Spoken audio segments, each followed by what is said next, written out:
O sol nascia sobre o vale de Canaã, pintando o horizonte com tons de ouro e promessa.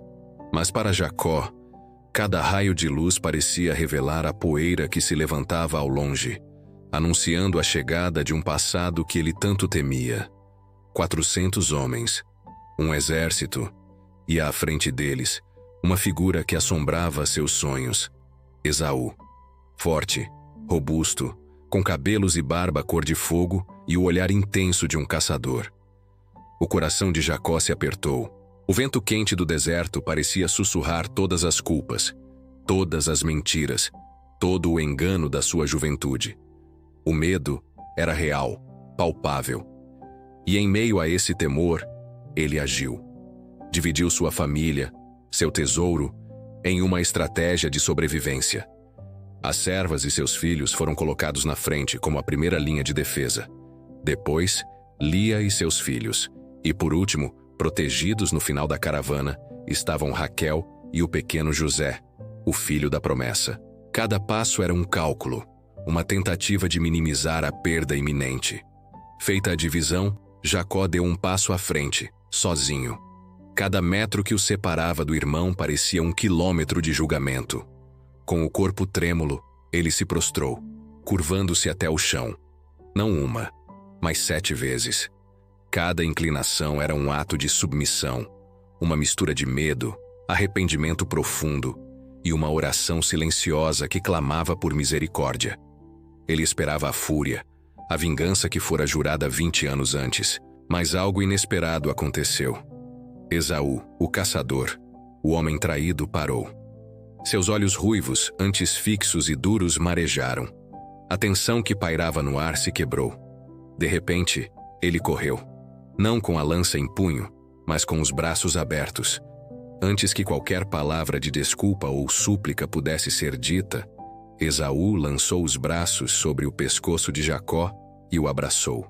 E ali, no meio do deserto, sob o olhar atento dos seus homens e da família assustada de Jacó, os 2 irmãos choraram. Eram lágrimas que lavavam 2 décadas de dor, de separação, de amargura. 2 homens, marcados pelas cicatrizes da vida, resgatando ali o coração puro que tinham quando eram meninos.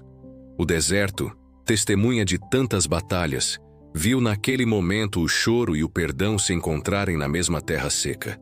Quando finalmente se afastaram, Esaú levantou o rosto, agora suave, e viu as mulheres e as crianças que observavam a cena, ainda apreensivas. Sua voz, antes um trovão temido, soou com genuína curiosidade. Quem são estes contigo? Jacó, ainda curvado em um gesto de respeito, respondeu com a voz mansa, embargada pela emoção. São os filhos que Deus, em sua graça, concedeu ao teu servo. Aquele simples reconhecimento, teu servo, selava a nova dinâmica. A hierarquia do medo dava lugar à humildade do amor. Uma a uma, as famílias se apresentaram. As servas e seus filhos se aproximaram e se inclinaram. Depois vieram Lia e seus meninos, também se curvando. E por fim, com uma beleza serena, Raquel surgiu com o pequeno José nos braços, e ambos se prostraram com reverência diante do tio que nunca haviam visto. O contraste entre os 2 irmãos era impressionante. De um lado, o ruivo Esaú, de corpo queimado pelo sol, um homem da terra, forte e imponente. Do outro, Jacó, agora mancando por causa de sua luta com Deus, o rosto marcado pela jornada, mas iluminado por uma paz que não era deste mundo, uma paz que o havia transformado para sempre, de dentro para fora. Os olhos de Esaú então percorreram a paisagem e viram as grandes manadas de ovelhas, cabras e gado que se aproximavam lentamente. Eram os presentes que Jacó havia enviado na frente, uma tentativa desesperada de apaziguar a ira do irmão. O que significam todos estes rebanhos que encontrei pelo caminho? Ele perguntou, genuinamente confuso. Com a mesma humildade, Jacó respondeu: são um presente para que eu possa encontrar graça diante dos olhos do meu senhor. Era um último eco do velho Jacó, o estrategista, tentando comprar o favor que ele não acreditava merecer. Mas o homem à sua frente não era mais o mesmo.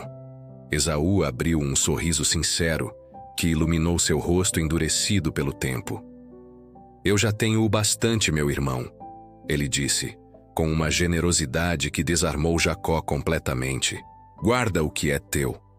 A palavra irmão ressoou no deserto, apagando anos de distância. Jacó, no entanto, insistiu. Não por estratégia, mas por gratidão. Não, eu te peço. Se encontrei favor aos teus olhos, aceita o meu presente. Porque ver o teu rosto é como ver o rosto de Deus, pois me recebeste com tanta bondade. Naquele momento, a reconciliação humana se tornou um espelho da reconciliação divina. E Esaú, entendendo o gesto, aceitou o presente. Não por necessidade, mas por amor, selando o perdão com um ato de comunhão. Com a paz restaurada, o futuro precisava ser traçado. Esaú, prático e direto, convidou o irmão a acompanhá-lo em sua jornada de volta para Seir, sua terra ao sul. Vamos seguir viagem juntos, eu irei na tua frente. Mas Jacó, agora um pastor responsável por uma grande e vulnerável família, pediu tempo. Com sabedoria, ele explicou: meu senhor sabe que as crianças são frágeis, e eu tenho ovelhas e vacas amamentando. Se eu forçá-las a andar rápido por um só dia, todo o rebanho morrerá. Que meu senhor vá na frente, e eu seguirei devagar, no ritmo dos rebanhos e das crianças, até que eu chegue a Seir. Esaú compreendeu. A pressa do caçador deu lugar à paciência do irmão. Ele se despediu com um novo olhar, um olhar mais leve, de quem finalmente soltou o peso do passado. E enquanto Esaú retornava para o sul, Jacó continuava seu caminho para o leste, sob o céu dourado da tarde.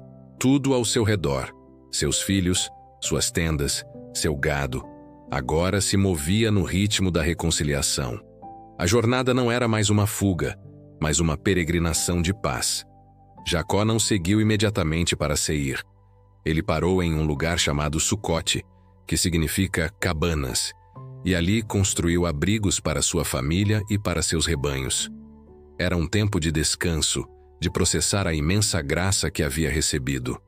Depois, ele continuou sua viagem até chegar a Siquém, em Canaã, a terra prometida. E ali, em um terreno plano que ele comprou, Jacó fez algo fundamental. Ele não apenas armou sua tenda, ele ergueu um altar, um lugar de adoração, e deu a esse altar um nome que resumia toda a sua jornada: El Eloé Israel, que significa Deus, o Deus de Israel. Não era mais o altar de um homem chamado Jacó, o enganador. Era o altar de Israel, aquele que lutou com Deus e prevaleceu. Era o grito de vitória de um homem que foi ferido, mas restaurado. O que começou com engano, medo e fuga, terminava agora com perdão, paz e adoração. O irmão ruivo, que por 20 anos foi o símbolo de uma ameaça mortal, tornou-se naquele dia um sinal vivo da graça de Deus. E Jacó, o homem que mancava por ter lutado com o anjo, agora andava com paz no peito e um novo nome gravado em sua alma. A história de Gênesis 33 é um lembrete poderoso. Ela nos mostra que a maior força não está em resistir à luta ou em vencer pela astúcia, mas em se render, em permitir que o perdão nos encontre e nos transforme. Deus não apenas muda os nossos passos e o nosso caminho, Ele é capaz de transformar os rostos que antes nos causavam mais medo em reflexos da sua própria graça. O rosto de Esaú, iluminado pelo sol da manhã, tornou-se o próprio rosto de Deus dizendo a Jacó: está cumprido. Agora, caminha em paz. Que essa história nos inspire a buscar a reconciliação em nossas próprias vidas, confiando que o mesmo Deus que transformou o encontro de Jacó e Esaú pode operar milagres em nossos relacionamentos. Obrigado por nos acompanhar nesta jornada. Até a próxima.